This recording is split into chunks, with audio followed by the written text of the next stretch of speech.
al Señor. ¿Están listos nuestros corazones? Amén, gloria a Dios. ¿Qué les parece esos ojos de este precioso bebé que apareció ahí? ¿Verdad que son bellos esos ojos? ¿Y qué es la sensación que nos dan de su mirada?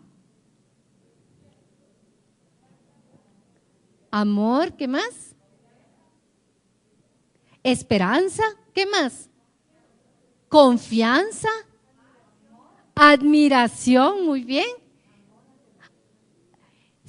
Amor, este niño está viendo a alguien a quien ama, o que más bien que le brinda amor, ¿verdad? Y que él lo está recibiendo, tiene su mirada fija en algo, sus ojos expresan que está atento a algo.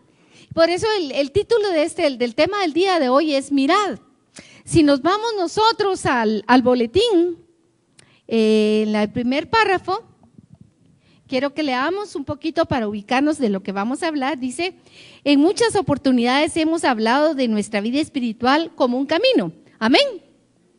Y también como un peregrinaje, o sea que no somos de aquí, solo estamos de paso. También amén. Y la palabra nos dice que este camino es estrecho, es un camino hacia arriba y es un camino que subimos un paso a la vez, no vamos de un brinco. ¿Estamos de acuerdo ahí? Amén. Y también que no es una carrera de velocidad, pero sí una carrera de resistencia. El Señor nos dice en su palabra que al que persevere hasta el fin. O sea, tenemos que llegar hasta el final del camino, no nos podemos quedar ni en la mitad, ni en los 3/4, sino que hay que llegar hasta el final. Amén. Y en la palabra también nos dice que no vamos solos. Todo este camino desde el día que lo empezamos y aún antes, aunque nosotros no lo supiéramos, había alguien que estaba alrededor de nosotros, amándonos, cuidándonos, y con más razón ahora que hemos reconocido que Jesucristo es el único camino, verdad y vida. Él ha prometido que ninguno de los días va a estar lejos de nosotros. Yo estaré con ustedes todos los días hasta el fin del mundo. No sé si voy a llegar hasta el fin del mundo, pero sí sé que voy a llegar hasta el fin de mi vida. Y Él ha prometido que Él va a estar ahí y lo creo. Amén. Amén. Hoy vamos a hablar de los cantos de ascenso, se llaman. Son 15 salmos, no vamos a ver los 15. Nos vamos a enfocar en uno en particular, pero el Señor me dio la guianza de que habláramos del conjunto de los salmos para entender de qué se trata. Se llaman cantos de ascenso y son del 120 al 134. Anótenlo por favor para que después ustedes en la casa los puedan leer. Son 15, pero son 15 salmos pequeños, no son grandes. Ustedes los van a leer en 10, 15 minutos, cuando mucho. Pero todos estos, como su nombre lo dice, la palabra ascenso quiere decir que va de un estado más bajo hacia uno más superior. Son pasos y se cree que estos salmos eran los que cantaban los judíos cuando iban en las peregrinaciones que hacían 3 veces al año para ir a las fiestas que eran convocados en Jerusalén. Entonces ellos durante el trayecto iban cantando estos salmos, que son los cantos de ascenso. De los 15, 3 se le atribuyen a David, entre ellos el 133, que es en el que nos vamos a enfocar el día de hoy. Y los demás son de autores anónimos, probablemente fueron escritos después del cautiverio en Babilonia. Pero todos ellos, y esto es lo tremendo de la palabra de Dios, cómo están colocados en un orden ahí para nuestra vida. Son una historia. En el boletín yo tomé casi el primer versículo de cada uno de los 15 salmos, porque relatan una historia de un pueblo y más bien relatan mi historia personal, como tú podrás identificarte en ella desde el día que conocimos a Jesucristo. Vamos a leer lo que el Señor me dio en esto y dice: un día en medio de la angustia clamamos al Señor y Él nos respondió. ¿Alguien puede decir si esta es su experiencia? Un día yo clamé al Señor. Con este salmo se inicia, es el 120, es el versículo 1. Y luego dice, y cada oración es de otro salmo. Dice, entonces levanté mis ojos preguntando, ¿de dónde vendrá mi socorro? porque estábamos en una tribulación tan grande que no sabíamos para dónde mirar, ni a quién buscar, ni en quién buscar refugio.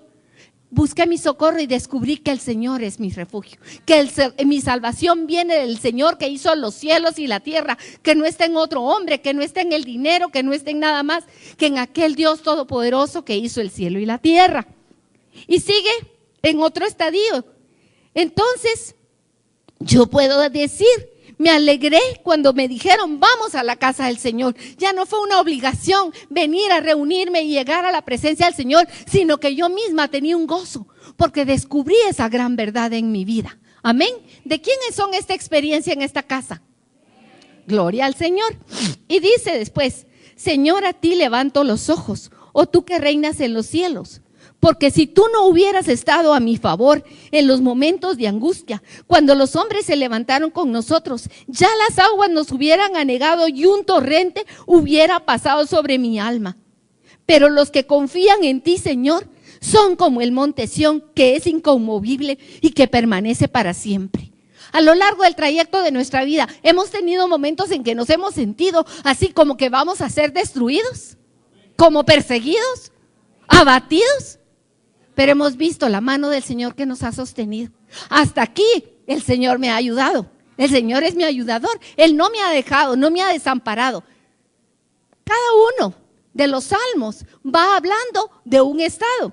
Y luego dice, cuando el Señor nos hizo volver de la cautividad, nos parecía un sueño. Sin embargo, nuestra boca se llenó de risa y mis labios de alabanza. Y ahora le digo a todos, grandes cosas ha hecho el Señor.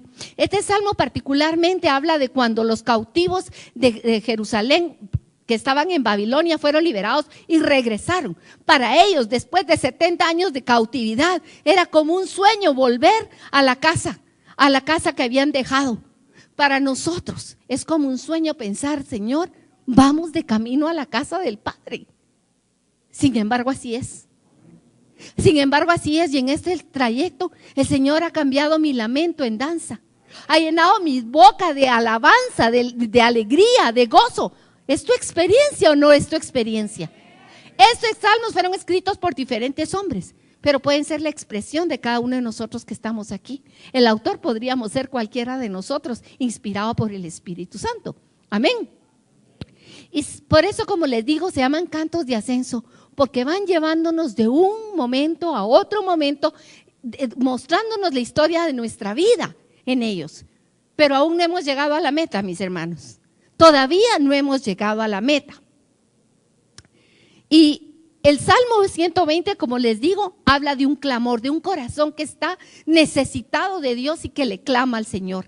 El Salmo 133, que es en el que nos vamos a enfocar, habla de la palabra que el Señor quiere para nosotros este día y que es una de las cosas importantísimas que están en la voluntad del Señor, y es la unidad del pueblo de Dios. Aún no somos uno, pero el Señor lo está haciendo. Y Él nos muestra a través del Salmo 33 una visión que tuvo el que escribió este salmo. Este es uno de los 3 atribuidos a David. David lo que tuvo fue una visión del futuro en este salmo. Y el último, que es el 134, hace una explosión de alabanza. Por lo tanto, hoy, cuando nosotros terminemos de estudiar, de recibir lo que el Señor quiere hablarnos a cada uno, al final de este tiempo vamos a levantarnos y vamos a alabar al Señor con todo nuestro corazón. Amén. Gloria al Señor. La primera palabra, como les puse, es mirad. Vámonos al Salmo 133. ¿Tienen todos la Biblia? Amén. Abramos la Biblia en el Salmo 133.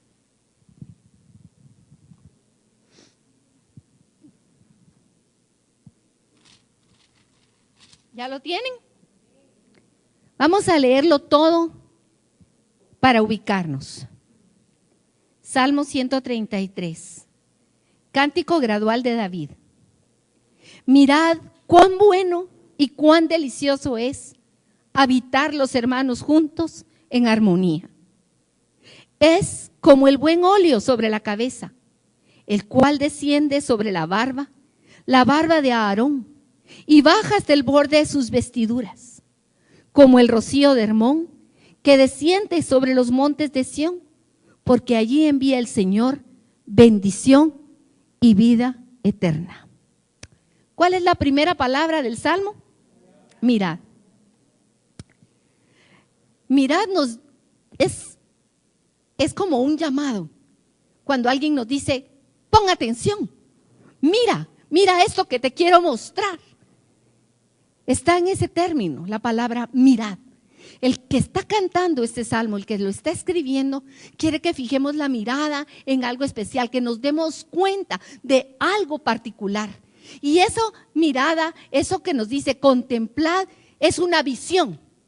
Una visión que el que le escribió fue David, pero en realidad, más que David, fue Dios mismo el que nos está hablando y nos está diciendo mirad. Dios está viendo algo que Él va a hacer en el futuro. Y David, yo quiero que regresar a David porque cuando él escribió este salmo, él tenía una experiencia y quizá es la experiencia tal vez de muchos de nosotros. David primero, en 2 de Samuel 8 al 32 y también 2 de Samuel 5 a 5, vemos que al principio de su reinado, el pueblo de Israel estaba dividido. Él gobernó durante 7 años en una porción del pueblo, pero no en todo el pueblo. El pueblo estaba dividido. Y eso, para aquel rey, debe haber sido un dolor terrible en su corazón. Ver al pueblo dividido. Había habido una guerra civil. Y los hermanos, los conciudadanos de un pueblo, estaban divididos. Pero no solo eso, David experimentó la división en su propia familia. Por los pecados que él mismo cometió, trajeron consecuencias terribles para sus hijos. Y vemos en la historia de David, uno de sus hijos se alzó contra él y peleó el trono contra su mismo padre. Otros hijos tuvieron un pecado terrible. Uno de sus hijos violó a una de sus hermanas. Y el otro hermano, estando tan indignado, fue y mató a su hermano. Levante las manos los que son papás aquí. Ya no, hay bastante. Levante las manos los que son hijos y que todavía no son padres. Poquitos. Los que son hijos y que todavía no son padres son menos. Pero ¿se pueden ustedes imaginar lo que será para un papá ver a sus hijos en esas circunstancias?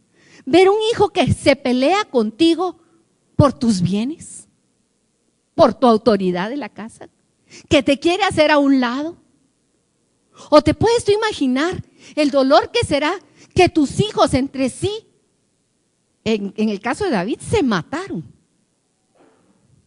O que un hijo viole a otra hija. Como que en nuestra cabeza eso tal vez no entra, no lo podemos llegar ni como a imaginar. ¿Qué dolor será ese para un padre? Pero el Señor me mostraba que ese es el dolor de su corazón por la humanidad. Porque los hombres que Él crió, desde el mismo momento después de su creación, cuando le rechazaron a Él, lo primero que hubo fue acusación. Por la causa de ella estoy así. Y después hubo el asesinato, Caín asesinó a Abel, Esaú con Jacob, los hermanos de José. A través de la Biblia vemos una línea de división, de enojo, de separación, de destrucción del ser humano. Y David como padre había sentido el dolor primero como padre y después de verlo como rey sobre un pueblo dividido. Pero David tuvo la gracia de parte de Dios de que en su pueblo pudo ver la unidad. Durante 33 años después, David reinó en un pueblo unificado y fue el tiempo de mayor desarrollo y de exaltación del pueblo de Israel. Esa es la historia, un tiempo maravilloso de conquistas donde David estableció a un pueblo que estaba unido. Amén. Eso ustedes lo pueden ir a leer en 2 de Samuel. Y dice la palabra, dice, mirad cuán bueno y cuán delicioso. Cuán bueno y cuán delicioso. O sea, Dios está viendo el futuro. Y David lo que está viendo probablemente es desde la altura de Jerusalén a todas las tribus que venían reunidas a través del desierto como uno solo. Y él dice, cuán bueno, cuán delicioso. Lo bueno es de cuando usted tiene por ejemplo, ¿a qué lo compararía yo? Cuán bueno es acostarse en una cama deliciosa, ¿verdad? Cómoda, fresca, que está suave. Y lo delicioso lo asociaría a un alimento o algo que como y que produce en mí una sensación de sabores, de delicia, ¿o no? Cuando el Señor está viendo la unidad del pueblo, dice, cuán bueno, cuán delicioso es ver la unidad del pueblo. Cuán delicioso es para Dios ver la unidad. Amén. Es una expresión que el Señor está diciéndonos, dos palabras, bueno y delicioso. Pero no solo es bueno y delicioso para Él. Yo me gustaría que nos pongamos nosotros como padres en la posición de David y viéramos si nuestra familia está dividida, si nuestros hijos están peleando uno contra el otro, si tienen quejas el uno contra el otro, si tienen enojo uno contra otro, ¿cómo sería el sentir de nuestro corazón? Les pregunto.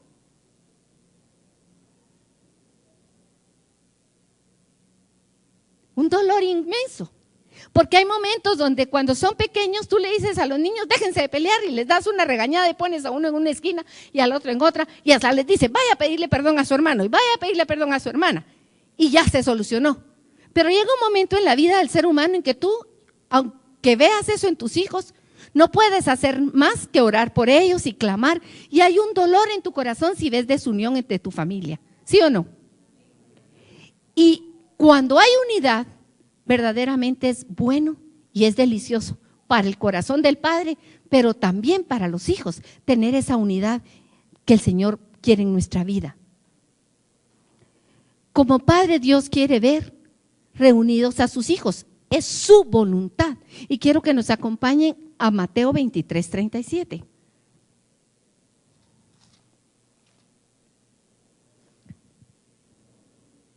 Aquí está Jesús.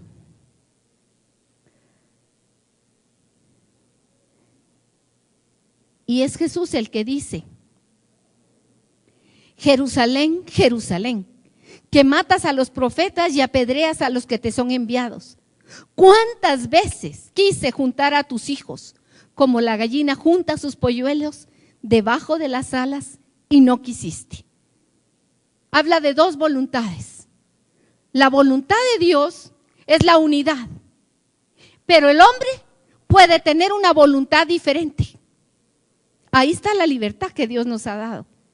Para Dios es bueno y delicioso que nosotros habitemos en armonía como hermanos, pero nosotros podemos decidir no hacerlo y romper la unidad del cuerpo. Y entonces dice el Señor, ¿cuántas veces he querido que ustedes estén bajo mis alas como uno solo? Pero ustedes no quisieron. Y es un momento en que Jesús llora. Jesús lloró de dolor de ver esto, que el hombre no quiera estar bajo la cobertura del Padre. Cuando las tribus llegaban a Jerusalén, iban subiendo, venían de todas partes, porque eran convocados 3 veces al año. Dios mismo fue el que estableció que 3 veces al año el pueblo de Israel tenía que subir a Jerusalén para adorar. Y tenía que ser en ese lugar porque era una manera de reunir a todo el pueblo que estaba disperso por todos lados. Pero durante el camino, mientras iban ellos cantando, iban platicando con sus hijos, no les quedaba más que ir todos juntos, porque iban todos juntos, iban teniendo experiencias de un viaje y al final cuando llegaban, se reunían todos. No había como aquí, como hoy, que todos los hoteles donde usted puede ir y cada quien no. Ahí era en las plazas, en los lugares donde había lugar, se sentaban en familias, se reunían los que más tenían con los que menos tenían, compartían sus bienes, pero no solo los bienes materiales, compartían su propia vida. Se contaban uno al otro de lo que habían experimentado lejos, de cómo era su situación de vida. Se daban testimonio de cómo el Señor los había llevado a través del desierto, a través del viaje y los había guardado. Entonces había un momento de unidad precioso en ese tiempo. Y duraba pocos días, a los pocos días se acababa y todos regresaban a sus lugares, pero regresaban con el corazón lleno de ese tiempo de presencia del Señor y sobre todo de ese haber compartido como hermanos en armonía. Comprender la palabra armonía es importante. Yo le pediré a Julito si puede venir. ¿Está por aquí, Julito? Ok. Pero aquí está la guitarra, que es lo que me interesa. A ver, ¿quién me puede ayudar con la guitarra?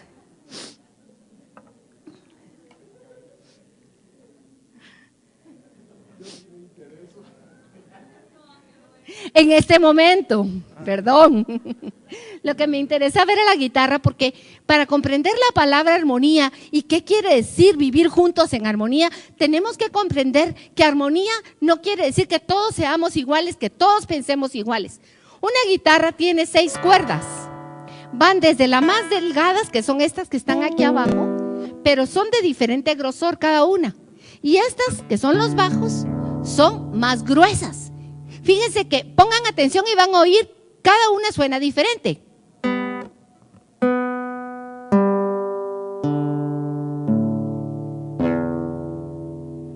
¿Tienen el mismo sonido?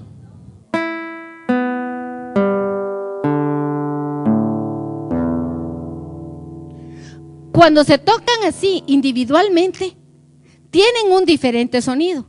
Y si la guitarra está afinada, y puedo hacer un acorde. Ángel, ¿puedes hacer un acorde? Miren. Gracias. Gloria al Señor.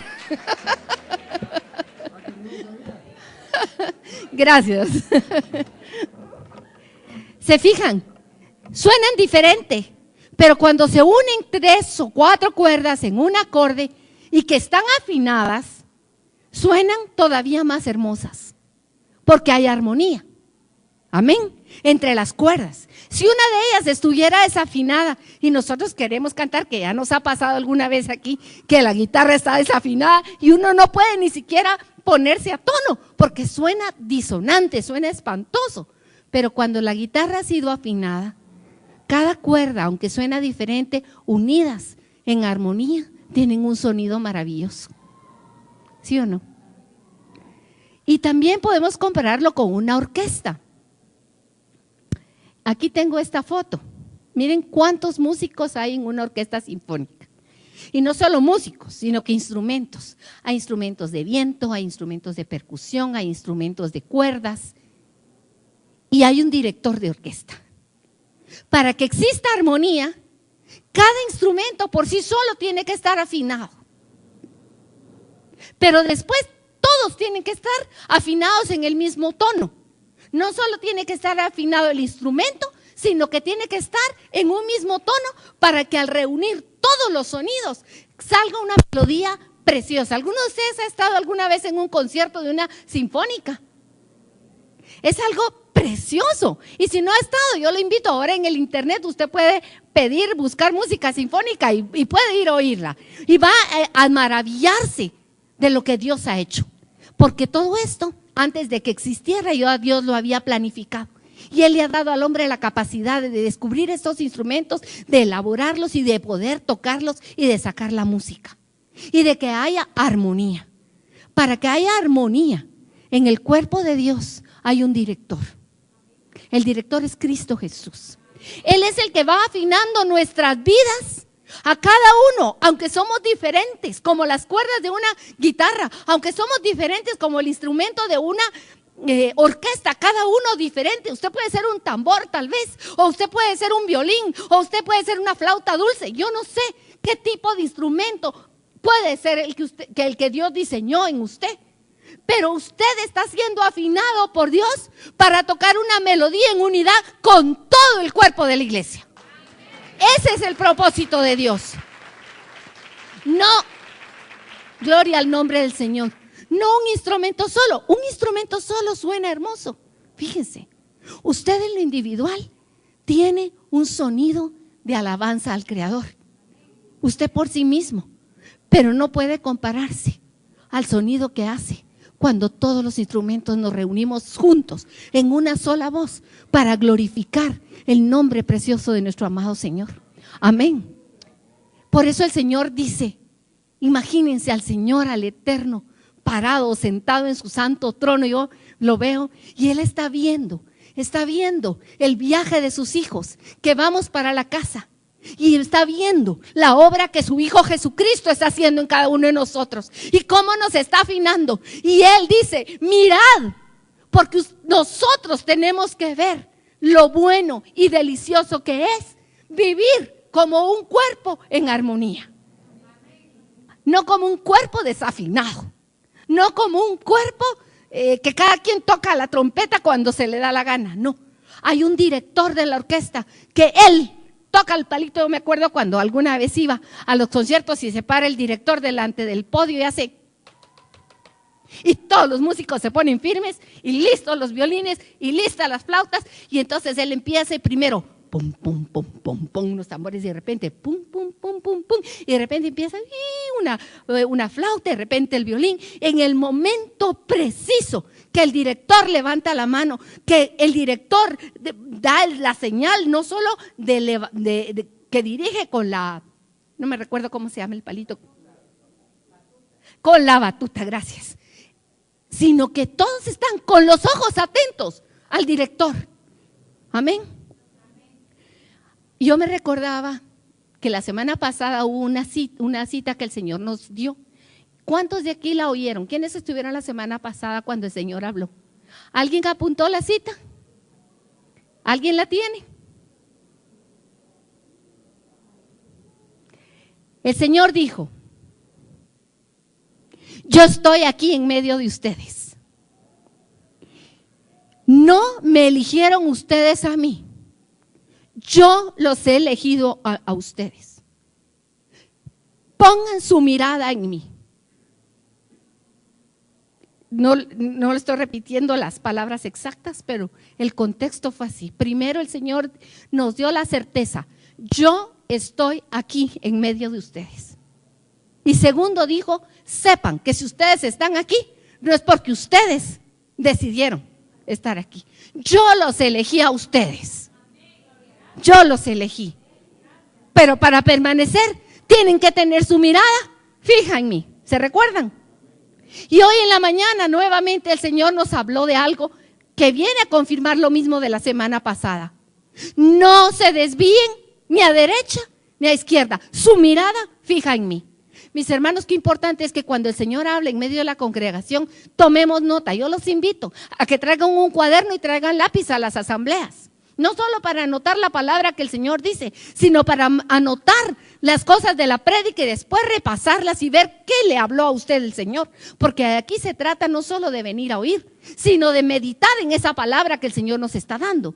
¿Qué está haciendo el Señor en mi corazón? ¿Qué quiere Él de mí? Y Él nos decía, la mirada fija en Él.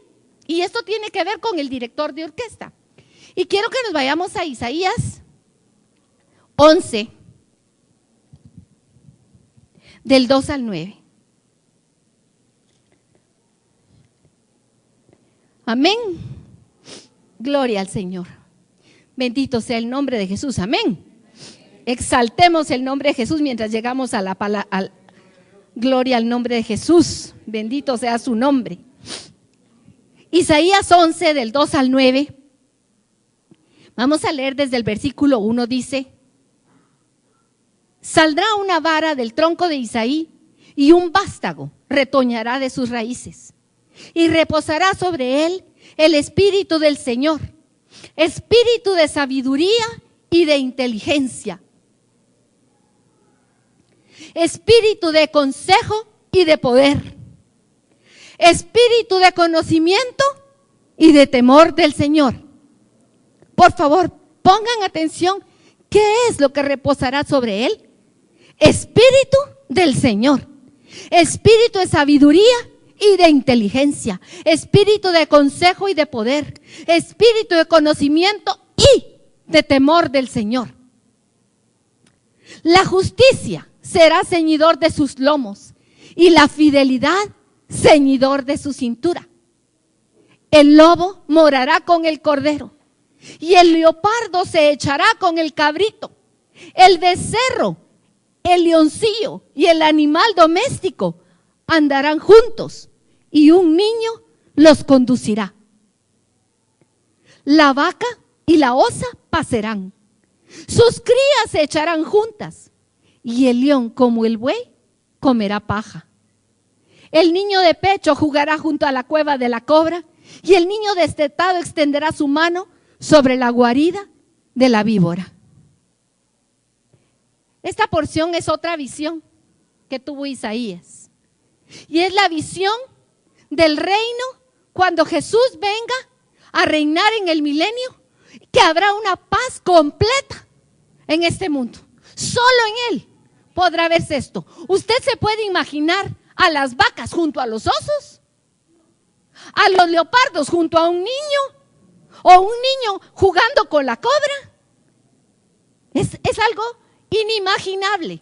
Pero el Señor pone esos extremos para que nosotros podamos a lo lejos visualizar que ese tiempo del milenio va a ser un tiempo de una paz y de una presencia de Dios, que no va a haber nada que quite la paz. Dice, hasta el buey y el ¿qué decía? El león y el buey comerán paja.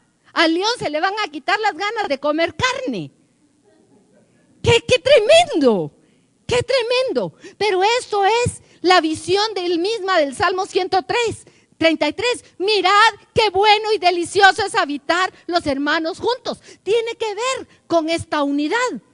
Es una unidad que no surge del corazón del hombre, sino que surge del corazón de Dios, y es el único que puede hacer que haya unidad entre los hombres y que haya armonía entre nosotros. Amén. Y volvamos al Salmo 133. Cuando lo tienen me dicen amén. Rápidos. Gloria a Dios. Dice, es como el buen óleo sobre la cabeza, el cual desciende sobre la barba de Aarón, y baja hasta el borde de sus vestiduras. Por eso, aquí está el título en este día, en esta slide, como quiera que se llame, y dice, ¿a qué se parece? ¿A qué se parece esa unidad que Dios está viendo entre los hombres? Dice, ver la unidad, ver a los hombres en armonía se parece a algo. Y Dios toma una figura para mostrarnos cuál es la sensación que Él tiene de lo que es la unidad. Y toma y dice, es como el óleo precioso. No es cualquier aceite, sino que es uno especial. Es como el óleo precioso sobre la cabeza, el cual desciende sobre la barba de Aarón, que desciende hasta el borde de sus vestiduras. Primero leí en la Reina Valera y ahorita la versión que tengo en la pantalla es la versión de la Biblia de las Américas. Dice, es como el óleo precioso sobre la cabeza. En Éxodo 30:23, el Señor le dio instrucciones a Moisés de hacer un óleo, de hacer un aceite especial para ungir al sacerdote, al sumo sacerdote y a sus hijos. Y le dijo que tomara varias especies y aceite de oliva, y le dio hasta las medidas que tenía que tomar. Y lo primero que le dijo es, toma también de las especies, ¿qué? ¿Cómo eran esas especies? Una cosa es fina cuando es difícil de encontrar. Una cosa es fina cuando tiene una característica que la hace especial y diferente de las otras, o cuando su uso tiene algún efecto particular. Y el Señor le dice, toma de las especies más finas, no de algunas, sino de las mejores. Y esas mejores dice, de mirra fluida, 500 ciclos. De canela aromática, la mitad, 250. Y de caña aromática, 250. De casia, 500 ciclos, conforme el ciclo del santuario. Y un hin de aceite de oliva. Y harás de ello el aceite de la santa unción, mezcla de perfume, obra de perfumador, será aceite de santa unción. ¿Cuántos ingredientes tenía? Contémoslos. Tenía mirra. Además de mirra, además de canela, además 5 ingredientes. ¿Qué significa el 5 en la palabra de Dios? Gracia. La gracia del Señor condensada en un óleo especial.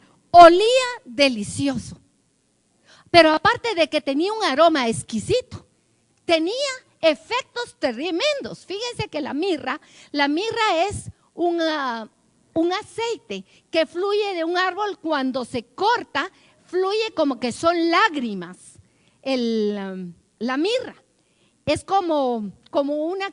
no es como aceite, sino que como una resina.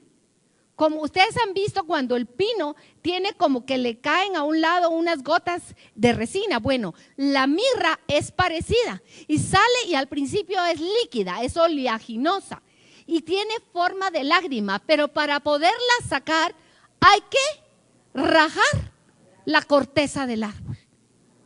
Y la mirra tenía varios usos. Uno era la preservación. Se usaba en la antigüedad para conservar los cuerpos. Cuando ya moría una persona, lo embalsamaban. Parte de lo que le echaban al cuerpo era mirra, porque preserva. Además, la mirra tiene efectos curativos. Lo usaban como para sobar a los enfermos y traerles sanidad en una parte de su cuerpo que estaba dolorida. La mirra tiene efectos curativos, tiene efectos de preservación, y Jesucristo fue cortado para nuestra preservación. Jesucristo fue herido para sanidad de nosotros.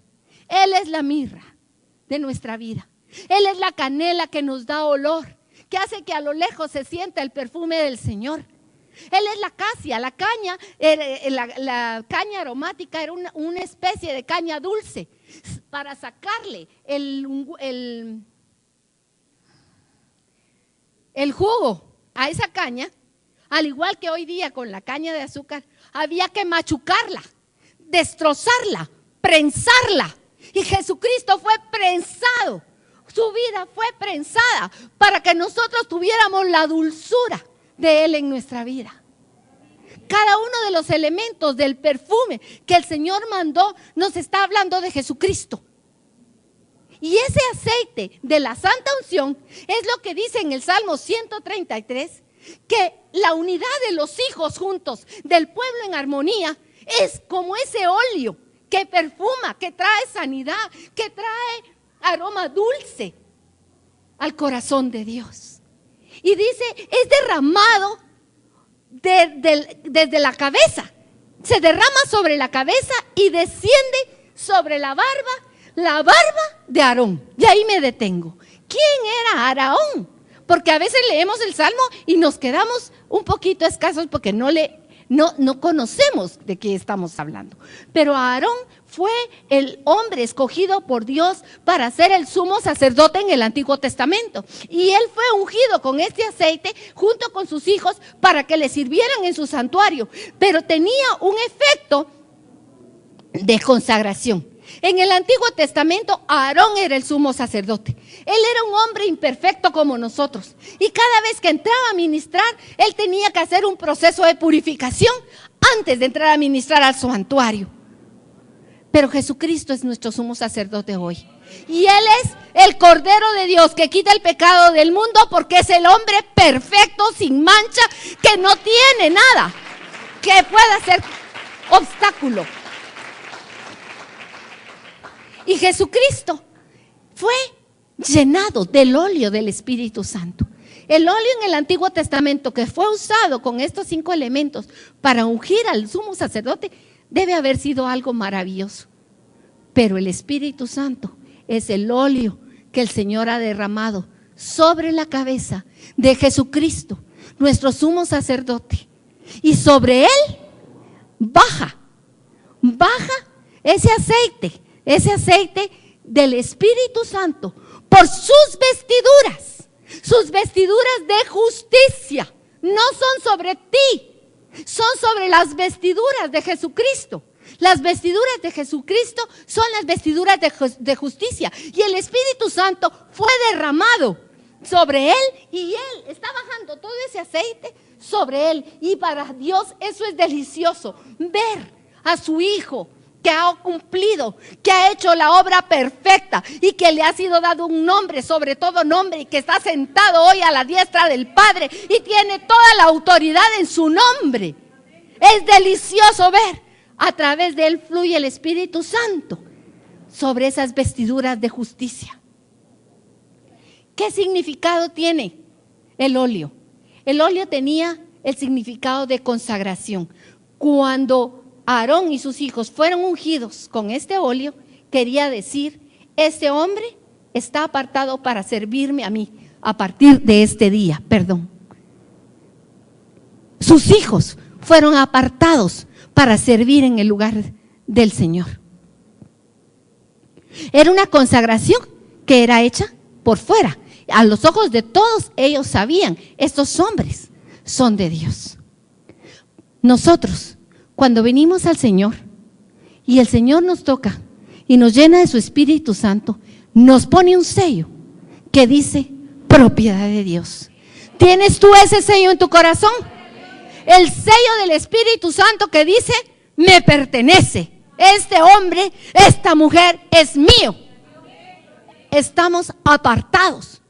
Pero el Espíritu Santo no solo pone un sello, sino el Espíritu Santo, desde ese mismo momento en que vino a tu vida, empieza una obra de limpieza en tu corazón. Estamos apartados por fuera para el Señor, pero estamos siendo santificados por dentro por el Espíritu Santo. Él está haciendo, por eso les dije, es un camino que estamos caminando un paso a la vez. El Espíritu Santo no ha dejado de obrar en nuestro corazón. Y es importante que veamos hacia atrás en nuestra vida. Yo volví los ojos hacia atrás cuando estuve preparando la prédica. Y me pude acordar de ese momento cuando en mi corazón surgió un clamor al Señor y le dije, Señor, sálvame. ¿Quién me librará? ¿Te acuerdas tú cuando tú clamaste al Señor así? ¿Qué pasó en tu corazón? ¿Cómo estaba tu vida? No hay cosa peor en la vida de un cristiano que olvidarse de dónde fue sacado por el Señor. Si nosotros se nos olvida, tal vez hoy han pasado 15, 20, 30 años y ya no está el pecado que dominaba nuestra vida, se quedó atrás. Los problemas con los que nos encontró el Señor han sido en su mayoría resueltos, quizá, ahora habrán otros tal vez. Pero si volteamos la mirada a los 20, 30, 15 años hacia atrás, cuando el Señor nos atrajo hacia Él con lazos de amor y cambió nuestro corazón, ¿qué podemos decir sino gracias, Señor? Pero a veces se nos olvida, porque nuestro corazón, la palabra nos enseña que el corazón del hombre es desmemoriado y no podemos permitir eso, mis hermanos. No podemos permitir una memoria sin memoria de la obra del Señor en nuestra vida. Cristo ha obrado y si nosotros no estamos conscientes de esa obra de Cristo en nosotros, seremos unos malagradecidos y no vamos a poder ver tampoco la obra que Cristo está haciendo hoy en nosotros. Nos vamos a quedar siempre con ese sabor de me falta algo, quiero más, no es suficiente, un corazón que nunca es satisfecho. Aunque hoy podamos tener circunstancias difíciles en nuestra vida, cuando echamos la mirada para atrás, podemos decir como dijo el salmista en uno de los salmos que quiero leerles. Vamos al Salmo 130.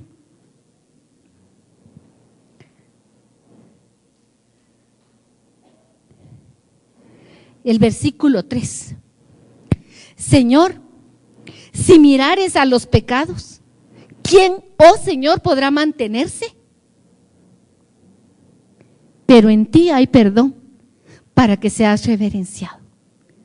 Si el Señor decía en la otra versión que tenía, no la copié, pero decía, si el Señor mirara y tuviera en cuenta nuestras iniquidades, que hoy hemos estudiado durante semanas o meses, la lectura de Marcos 7, 21, que del corazón del hombre sale lo que le contamina. ¿Qué es lo que hay en nuestro corazón? Robo, adulterio, maldad, todo lo que Dios sabe que está ahí, pero a pesar de que está ahí, Él vino y murió por ti, por mí, para que nosotros podamos tener vida eterna. Pero no solo nos dio la salvación, sino que está haciendo una obra de llegar a unas profundidades en nuestra alma para liberarnos. Y esta cita habla de eso. Él dice, si Él estuviera constantemente viendo nuestra iniquidad, diría, ay, no tienen arreglo, y de verdad no lo tenemos. Pero Él no dice eso.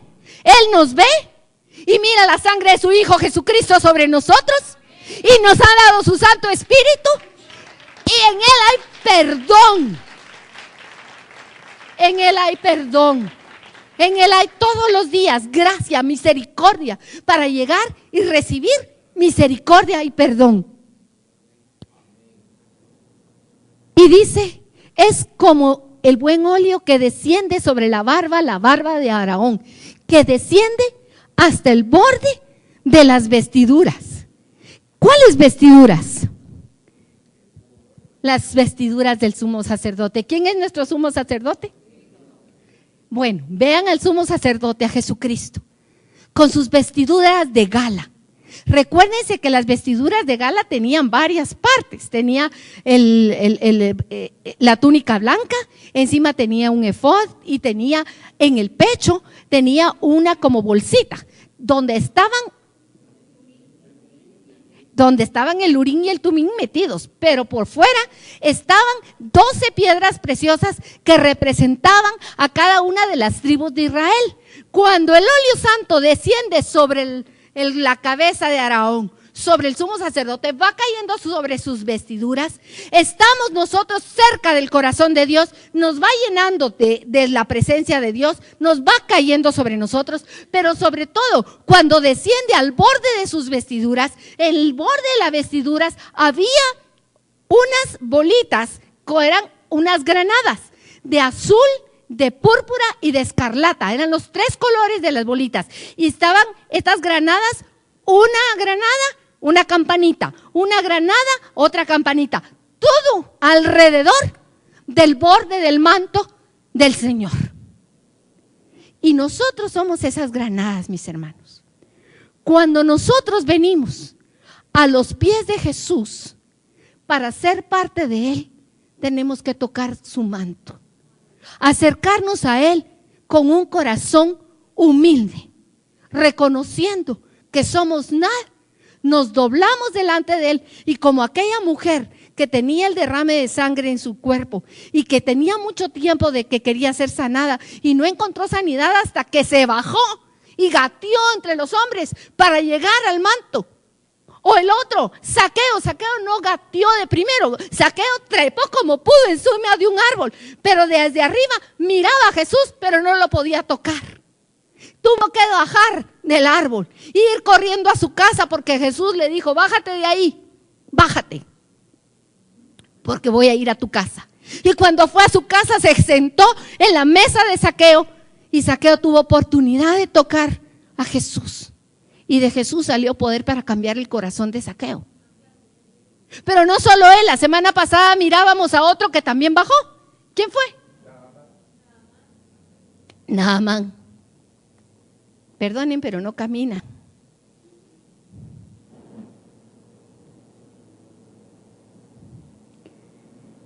Y quiero traerles esto antes de concluir, y es, cada uno de esos hombres tuvieron que bajar. Y hay una figura muy hermosa, porque dice que el óleo es como, primero dices como el aceite que desciende sobre la barba y desciende sobre las vestiduras y llega hasta el borde y chorrea a todos los que están prendidos del manto de Jesús. Pero también es como el rocío que desciende sobre los montes de Sión, como el rocío de Hermón, dice. Aquí tienen ustedes el monte Hermón. El monte Hermón está en el norte de Israel. Es un monte alto que está siempre lleno de nieve. Y en el tiempo del verano, las nieves se derriten y bajan y van y dan origen al río Jordán. El río Jordán, el nombre Jordán quiere decir descender. Y el río Jordán atraviesa Israel y en su paso va regando toda esa tierra que si no estuviera el río ahí, sería igual que el resto del desierto. Israel es como un oasis, un jardín en medio del desierto.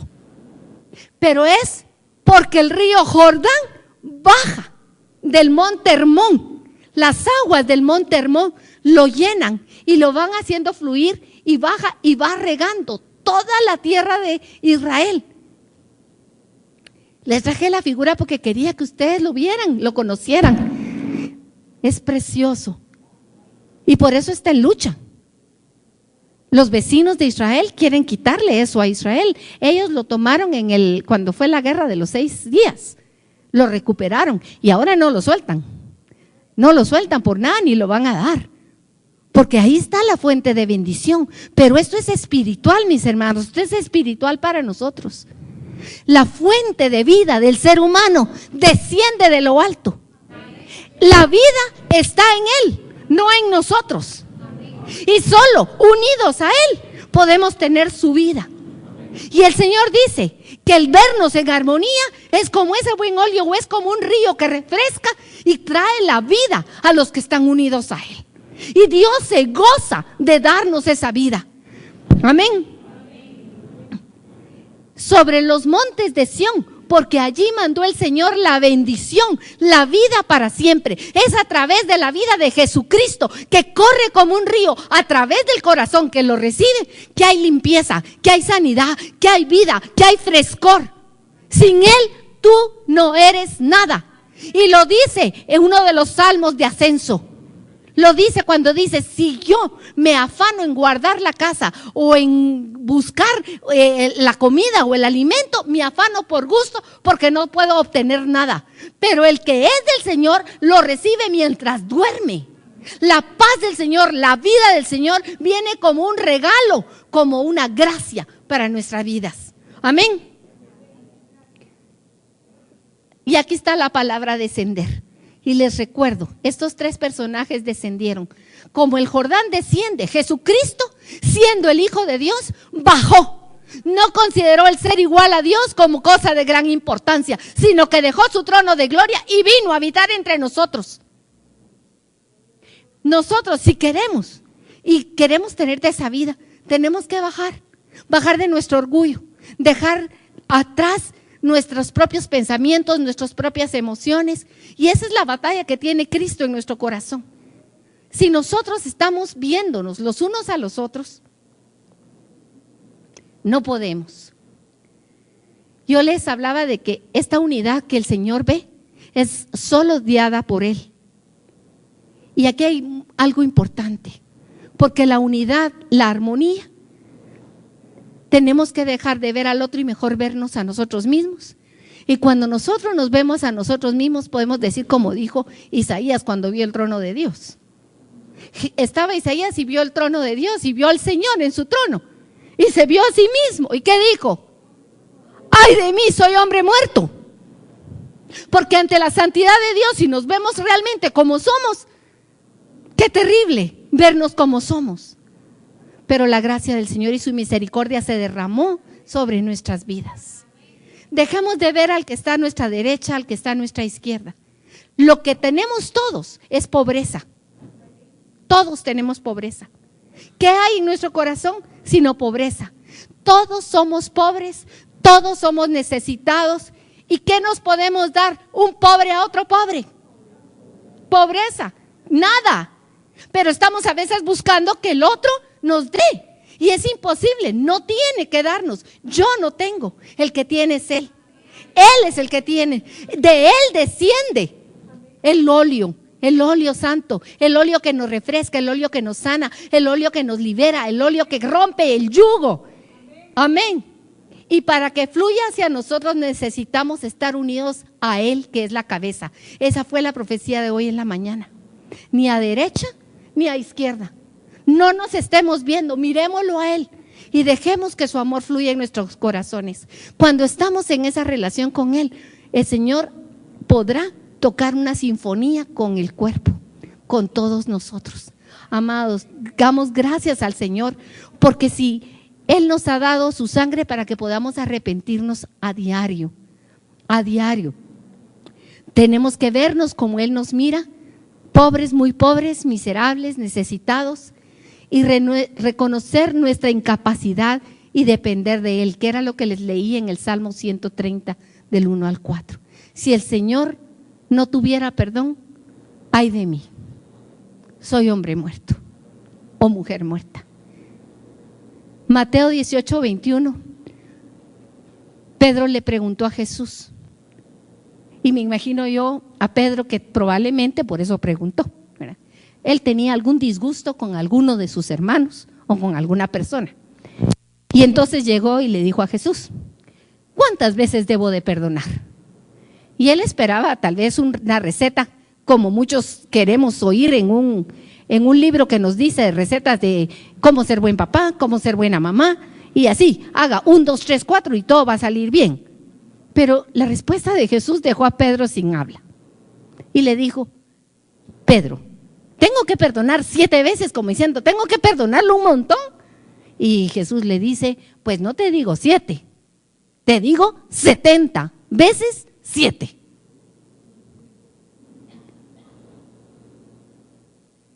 Te digo siempre. El perdón no es hasta cuándo, es siempre. Porque el perdón de Dios es así. Cada vez que nos arrepentimos y vamos a su trono de gracia y misericordia, encontramos perdón si en nosotros hay arrepentimiento. Pero no está ahí cuando nosotros llegamos, el perdón ya está esperándonos desde allá. Desde allá fue el Cordero de Dios inmolado. Y Él está aquí porque estuvo allá. Su perdón está para nosotros, pues igual nuestro corazón debe estar dispuesto al perdón, y extender el perdón lo que va a traer a nosotros es algo bueno y delicioso. Eso es lo que dice el Señor. Y no depende de mi capacidad. Mucha gente dice, es que los que se llevan bien, eso es fácil llevarse. Pues mire, lo admirable del Señor es de que los que son difíciles, el Señor los puede afinar para llevarnos bien todos, unos con otros. Es su gracia y su misericordia, es su vida en mí, una vida que le alaba.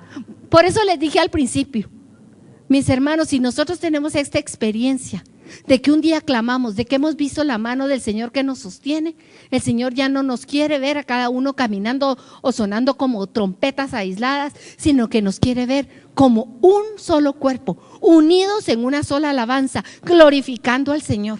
El Salmo 134, que es el último de los salmos de ascenso, termina con una alabanza. ¿Quieren ir por favor ahí? Y vamos después a alabar con gozo un momentito al Señor. El Salmo 134 termina, mirad, ¿qué dice?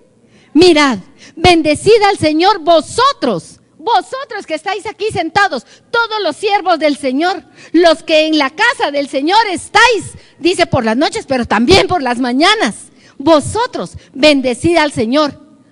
Te invito, alza tus manos al santuario y bendice al Señor. Léelo, es el versículo 2. Alzad vuestras manos al santuario y bendecid al Señor. Y desde Sión te bendiga el Señor, el cual ha hecho los cielos y la tierra. Levantémonos y alabemos al Señor. Alcemos nuestras manos con gozo y bendigamos el nombre del Señor. Cuando el Señor hiciere volver la cautividad, seremos como los que sueñan.